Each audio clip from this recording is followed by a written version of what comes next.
Bonjour, nous allons faire une petite synthèse sur ce que nous avons vu la dernière fois en audit fiscal. Nous avons dit que l'audit fiscal est salutaire, elle est intéressant, elle est indispensable pour une société s'il veut éviter des charges de pénalisation. Nous connaissons des systèmes fiscaux à travers le monde, et particulièrement au Maroc. C'est des systèmes fiscaux qui changent tout le temps. Ils comprennent des règles difficiles à comprendre et des règles qui changent à chaque occasion de loi de finances. Donc, la fiscalité est très mouvante et il faut donc qu'il y ait des opérations d'audit pour éviter et pour respecter les règles fiscales. Donc, l'utilité de cette mission d'audit qui fait partie de différentes missions d'audit opérationnel. Elle n'est pas légale, mais elle est indispensable pour que les entreprises puissent être en conformité parfaite avec les dispositions fiscales. Donc, comment mettre, si vous voulez, l'audit fiscal en place? Donc, l'audit fiscal consiste à évaluer l'ensemble des opérations à caractère fiscal dans une entreprise pour voir si les opérations effectuées ont respecté les dispositions fiscales. L'audit fiscal se distingue de l'audit financier par le fait qu'il est constaté pour voir est-ce que les opérations effectuées par l'entreprise sont des opérations en respect total avec les règles fiscales. Donc ce n'est pas pour exprimer une opinion, mais pour vérifier la conformité des opérations dans l'entreprise. Donc l'utilité, comme nous l'avons dit, c'est pour éviter toutes les charges inutiles qui proviennent du non-respect des règles fiscales. Dans toutes les opérations d'entreprise, il y a un volet fiscal. Et si le volet fiscal n'est pas respecté, il y aura des sanctions. Donc l'administration fiscale ne cherche même pas à savoir est-ce que l'erreur fiscale est volontaire ou involontaire, consciente ou inconsciente, de bonne foi ou de mauvaise foi. Elle est tout le temps assortie de sanctions. Donc, l'entreprise a intérêt à connaître d'une manière parfaite les dispositions fiscales et à auditer toutes les opérations à caractère fiscal pour éviter des charges qui vont entraîner une réduction du résultat fiscal. Je vous donne ici un exemple que nous avons fait ensemble. Un paiement tardif d'une TVA entraîne une pénalisation et une majoration. Si le montant de la TVA non déclarée à temps est une TVA due, il y aura donc une charge supplémentaire représentée par la pénalité et la majoration. S'il s'agit d'un crédit de TVA, il y aura une sanction qui va entraîner une réduction de la TVA en rouge, la TVA dite crédit TVA, donc l'entreprise perd 15% de sa TVA à reporter sur les déclarations suivantes. La méthodologie, comment un petit peu procéder à une mission d'audit fiscal. La démarche est toujours comme dans n'importe quelle opération d'audit. Il y a donc la prise de connaissance générale de la fonction fiscale de tous les intervenants dans les opérations fiscales. Il y a une évaluation de contrôle interne relatif aux questions fiscales. Il y a le contrôle des opérations fiscales et par la suite une synthèse et un rapport. Donc la connaissance de l'entreprise consiste pour un consultant externe à connaître quels sont les intervenants, quelles sont les compétences de ces intervenants, quelles sont les déclarations obligatoires auxquelles est affrontée la société et en fin de compte, à connaître un petit peu l'historique des relations de l'entreprise avec l'administration fiscale. S'il y avait des contrôles, il n'y avait pas de contrôle, s'il y avait des sanctions, etc. Puis, l'étape 2, l'évaluation de contrôle interne, c'est-à-dire que l'auditeur va voir quels sont les intervenants dans les différentes opérations, quels sont les logiciels mis en place pour certaines opérations fiscales. À titre d'exemple, la paie. La paie est très souvent informatisée et l'IR sur salaire est déterminé par logiciel. Donc, l'auditeur doit s'assurer que ces logiciels ou que les personnes qui interviennent ont les compétences nécessaires et il doit vérifier, mener des contrôles pour s'assurer que le système d'information est fiable et paramétré. Donc, également, on va passer, donc après avoir évalué le contrôle interne, l'auditeur va relever des forces et des faiblesses de ce contrôle interne. Et elle va commencer à effectuer des vérifications et des contrôles.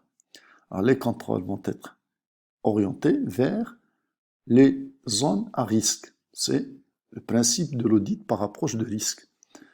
Par la suite, après avoir effectué son rapport, effectué ses contrôles, l'auditeur établit son rapport de synthèse dans lequel il mentionne les travaux effectués et il parvient aux recommandations qui seront nécessaires pour améliorer le système fiscal actuel en vue de permettre à l'entreprise d'éviter les erreurs fiscales dans l'avenir.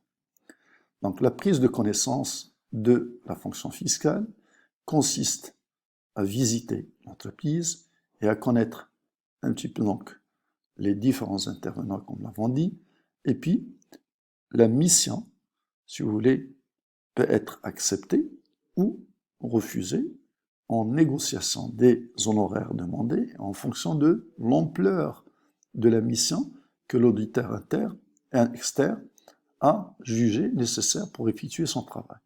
Mais l'audit fiscal peut être fait par un salarié de l'entreprise.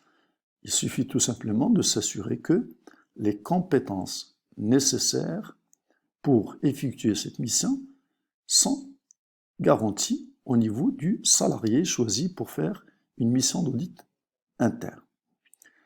Donc, il faut définir le champ de la mission. Va-t-on auditer tous les impôts? Quel type d'impôts?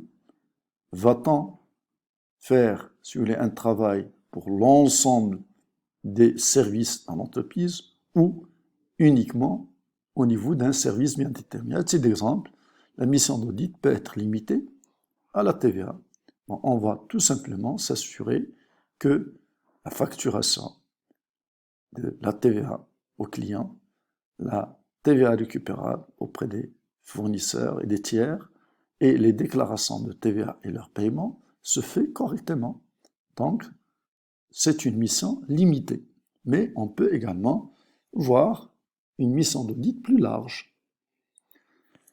Alors, toujours la prise de connaissance, nous avons dit, ça permet à l'entreprise de connaître d'une manière concrète les circuits des opérations comptables qui ont une incidence sur l'aspect fiscal.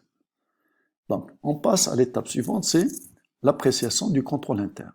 Dans les entreprises, il y a toujours des procédures. Chaque opération d'entreprise doit être décrite d'une manière narrative et également d'une manière schématisée par les flowcharts afin de connaître comment se réalise toute opération dans l'entreprise, depuis le commencement jusqu'à le dénouement total. Donc l'auditeur, comme pour une mission d'audit de l'opération d'achat, elle va également faire la même chose au niveau d'une mission d'audit fiscale. La TVA, par exemple, comment elle est facturée la TVA, comment est comptabilisée la TVA, comment est établies les déclarations périodiques, et ainsi de suite. Donc, elle va effectuer donc et évaluer les faiblesses et les forces des opérations qui se rapportent à la TVA. Le contrôle interne, c'est l'ensemble des procédures comme nous venons de voir. L'auditeur va voir est-ce qu'ils existent, est-ce qu'il n'existe pas de procédure. S'ils existent, elle doit donc les évaluer afin de dégager les forces et les faiblesses. S'ils n'existent pas, il doit proposer la mise en place de procédures pour que, dans le futur, l'entreprise ait des schémas à suivre. Alors, après avoir évalué le contrôle interne et déterminé les forces et les faiblesses, donc l'auditeur va orienter ses contrôles et ses travaux et ses tests vers les zones à risque. Donc les zones à risque méritent d'être contrôlées de très près. Ça ne veut pas dire que l'auditeur va négliger complètement les forces, mais il va s'assurer également que ces forces sont bien réelles. Il va faire des tests, mais en nombre réduit par rapport aux tests qu'il fait au niveau des zones de faiblesse. Donc, c'est ce qu'on appelle l'audit par approche de risque. Alors, le système fiscal, nous avons dit donc, petite conclusion à ce que nous venons de dire, elle est basée sur les déclarations et les paiements spontanés, d'où donc la connaissance et la maîtrise des règles fiscales revient à l'entreprise. Et celui-ci doit connaître d'une manière parfaite ces règles pour éviter les sanctions. L'audit fiscal, donc, est indispensable. Donc, les objectifs de l'audit fiscal, c'est la maîtrise des règles fiscales pour éviter des sanctions et le choix également des options fiscales pour, en fin de compte, payer un impôt qui doit être un impôt rationnel. Si l'entreprise a la possibilité d'optimiser également ses choix fiscaux, pourquoi pas? Donc, l'audit fiscal permet à l'entreprise de connaître est-ce que, dans le passé, l'entreprise a profité des options offertes par la fiscalité. Donc, modalité, nous avons dit, l'audit fiscal peut être réalisé par un salarié de l'entreprise, ou, quand on dit un salarié, ça peut être des salariés, parce que l'audit peut être effectué soit par une personne, soit par un groupe de personnes. Mais, pour plus de compétences, généralement, on fait recours à un consultant externe. L'audit devient alors un audit externe, c'est-à-dire un consultant, un cabinet qui vient dans l'entreprise pour l'aider à relever ses défaillances fiscales et à proposer des solutions. L'audit fiscal, très souvent, se fait a posteriori. Ça veut dire qu'on a effectué des déclarations et on va maintenant voir est-ce que les déclarations qu'on avait faites auparavant ont été des déclarations respectueuses des dispositions fiscales. Si on trouve, donc en contrôlant les opérations passées, on trouve que l'impôt qu'on avait payé était minoré, on est en face d'un risque fiscal. Ça veut dire qu'on n'a pas payé à l'État un impôt qu'il fallait payer. Donc, en général, la loi prévoit des déclarations rectificatives, mais les déclarations rectificatives ne sont jamais utilisées par les entreprises. La crainte de réveiller l'administration fiscale. Donc, très souvent, on peut, à la limite, constituer une provision pour ce risque, pour cet impôt et ces majorations et ces pénalisations que nous risquons de payer d'un moment à l'autre tant que la prescription fiscale n'a pas été révolue. 4 ans. Elle se peut qu'on ait le contraire. On retrouve que l'impôt qu'on avait payé était trop élevé par rapport à l'impôt réel qu'il fallait payer. Dans ce cas également, l'entreprise a la possibilité de déposer une déclaration rectificative et de réclamer un dégrément, une restitution. Encore une fois, nous avons dit que très souvent, les entreprises n'ont pas le courage de le faire. Également, on voit que ces erreurs ont coûté un impôt de trop pour l'entreprise et on en tire une leçon pour ne plus commettre les erreurs commises dans les déclarations du passé. Donc c'est une mission d'audit qui va servir à ne plus refaire les erreurs du passé et à faire des déclarations pour payer à l'État rien que l'impôt exigible. Voilà donc grosso modo un petit peu la première partie de notre cours d'audit fiscal.